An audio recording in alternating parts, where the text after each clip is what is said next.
Bonjour, bonsoir à tous. Georges Tchentetimfo, c'est mon nom. Je suis Plec en informatique. Dans cette nouvelle vidéo, nous allons voir l'étude des requêtes SQL deuxième partie. Je vous rappelle que dans notre première vidéo, nous avons vu l'étude des requêtes SQL également, mais là-bas nous avons insisté sur les notions de base du SQL et nous avons également étudié quelques requêtes. Aujourd'hui, nous allons continuer avec d'autres requêtes très importantes. Alors, assieds-toi, installe-toi, ça va commencer. Alors là, nous avons un énoncé sur lequel nous allons travailler parce que justement les requêtes SQL, il faut se baser sur une table relationnelle. Alors je vais lire rapidement, soit la table enseignant suivante de la base de données établissement présentée selon le modèle relationnel. Alors là, vous observez une table qui est composée d'un ensemble de champs parmi lesquels on a matricule, nom, prénom, discipline, ancienneté, date de naissance. Et nous avons également un ensemble d'enregistrements dans cette table. Alors, quelle est la première question? La première question, écrit la requête SQL permettant de supprimer les enseignants d'informatique dans cette table. Alors, il faut faire très attention. Lorsqu'on veut faire une suppression, il y a deux types de suppression.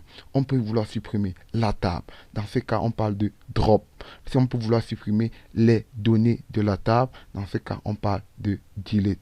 Alors, présentement, on veut supprimer les enseignants de cette table. On ne veut pas supprimer la table. Donc, les enseignants sont des données de cette table.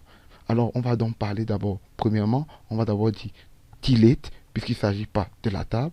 Alors, une fois avoir mis delete, on met l'espace, on met from. From veut dire depuis, on met le nom de la table. Le nom de la table, c'est enseignant. Est-ce que ma requête s'arrête là? Non. Alors, non, pourquoi? Parce que il y a une condition. Puisqu'on dit il faut supprimer les enseignants d'informatique. Quand on dit déjà qu'il y a une condition, qu'est-ce que je fais? Je mets ouais. Alors, maintenant, comment mettre la condition? On dit on veut supprimer les enseignants d'informatique. Ça veut dire que la suppression est restreinte sur la discipline.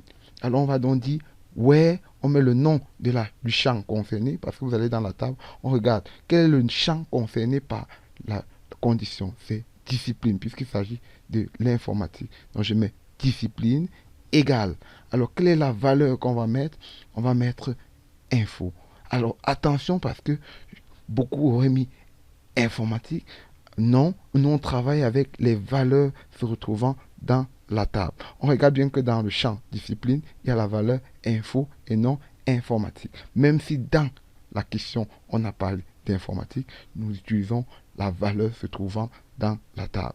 Alors, comme une requête est une instruction, il ne faut jamais oublier de mettre un point-virgule à la fin de la requête. Sinon, ça peut vous coûter cher. Alors là, je complète avec un point-virgule. Alors, la deuxième question. Écris la requête SQL permettant de renommer cette étape en étudiant. Je vous rappelle qu'il y a deux facilités ici pour pouvoir renommer une table, mais je vais vous donner la méthode la plus évidente. Alors, qu'est-ce qu'on fait? Pour renommer une table, on commence par rename, comme son nom l'indique en anglais. Renommer l'indique en anglais, rename. Donc, je vais d'abord écrire rename.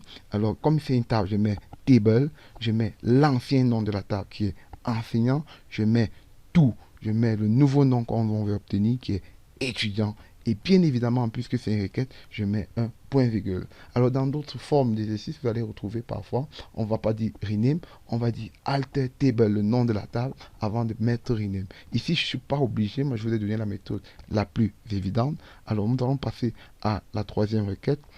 On se rend compte après que Tank est plutôt un enseignant de maths, écrit la requête SQL permettant de modifier sa discipline.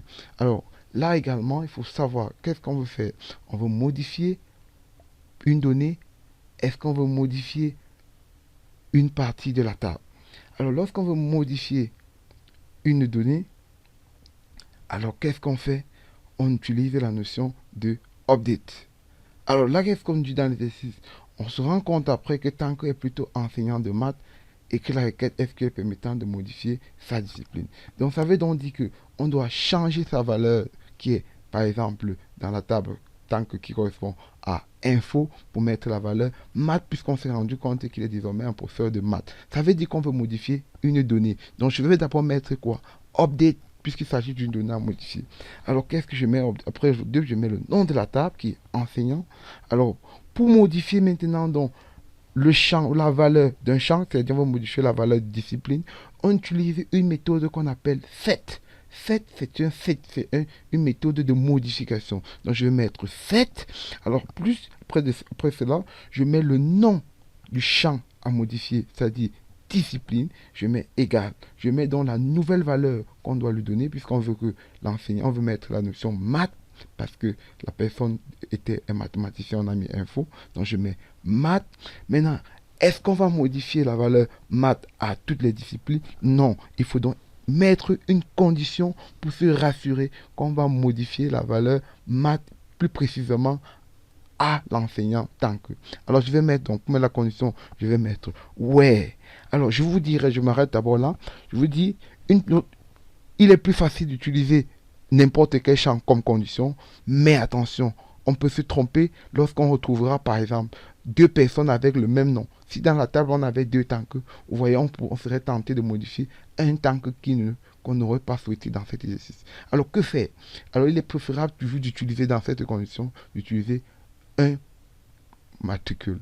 Le cas matricule ici, pourquoi? Parce que c'est une clé primaire. Alors je vais mettre la matricule parce que vous voyez, le matricule est unique à chaque enseignant. Donc je mets matricule. Quel est le matricule de tank ici? C'est G046363. À plus, je mets un point virgule. Alors la quatrième question. Écris la requête SQL permettant de supprimer le champ non. Alors lorsqu'on veut déjà supprimer une partie de la table, on commence d'abord par mettre alter table. Ensuite, le nom de la table, c'est-à-dire enseignant. Alter table ici veut dire sélectionner une table, parce qu'on peut avoir plusieurs tables. Alors, on veut modifier, on veut supprimer un champ de la table. Donc, on veut supprimer le champ de quelle table? Par conséquent, on met donc alter table enseignant. Maintenant, ensuite, on précise drop, puisqu'il s'agit du nom d'un champ. Ici, on ne parle pas le nom d'une... On ne veut pas supprimer une donnée pour dire delete. Donc, on veut supprimer donc une partie de la table.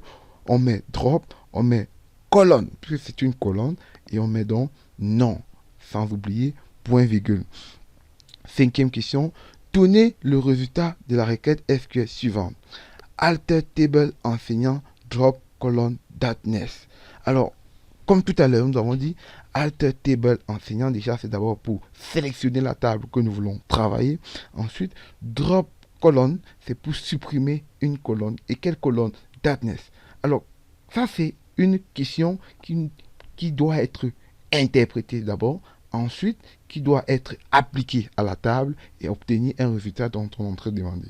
Alors si on applique cette requête à la table, c'est-à-dire supprimer la colonne d'adresse, alors regardez bien, voilà à droite là, encerclée, encadrée en rouge, voilà la colonne donc qui doit disparaître puisque c'est ça qu'on veut supprimer et au final, voilà le résultat qu'on veut obtenir juste en bas. Vous voyez, on a la même table, mais la colonne .nest n'existe plus.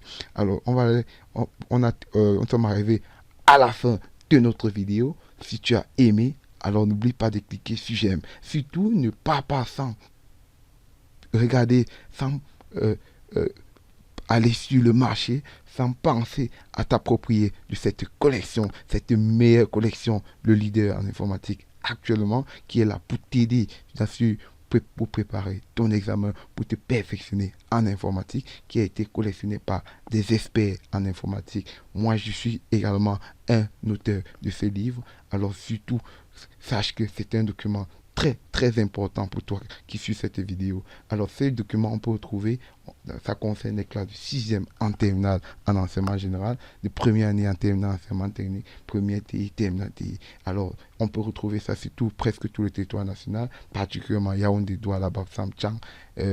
Vous pouvez également m'écrire sur mon numéro WhatsApp 619 63 76 22.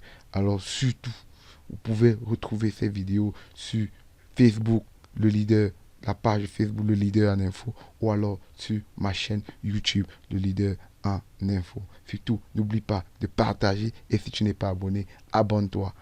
À bientôt.